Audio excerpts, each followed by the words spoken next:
உறவுகளே வணக்கம். இன்னைக்கு நம்ம டுடே சமையல் என்னன்னு பார்க்கலாமா? வாங்க.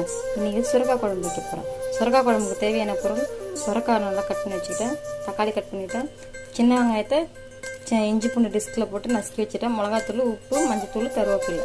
ஒரு வானலில் தண்ணி ஊற்றிக்கலாம். தண்ணி மட்டும்தான் வேறு ஊற்றுறேன், எண்ணெய் எதுவும் ஊற்றல.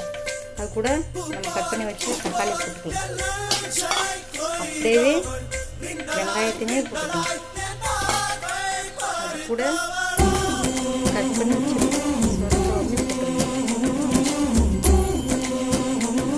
இந்த மசாலா எல்லாத்தையும் ஒன்றாவே போட்டுக்கலாம். இதையும் நம்ம எண்ணெயிலெல்லாம் வதக்கணும். இப்போ தேவையான எல்லா பொருளையும் போட்டு மூடி வச்சுக்கணும். இருக்க போகிற டைமில் நம்ம கொஞ்சமாக ஒரு கைப்பிடி அளவு கலக்காய் அரைச்சி போட்டுக்கலாம். அரைச்சி வச்சுட்டு கலக்காய் போட்டுக்கலாம். தேவையான அளவு எண்ணெய், கொஞ்சமாக கடுகு,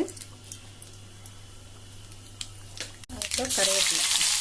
நல்லா வெந்துருச்சு. அந்த காய் இறக்க போகும்போது கலக்காய் பவுடரை அதில் நல்ல மிக்சிங். அவ்வளோதான் கைஸ், சுரக்காய் குழம்பு ரெடி.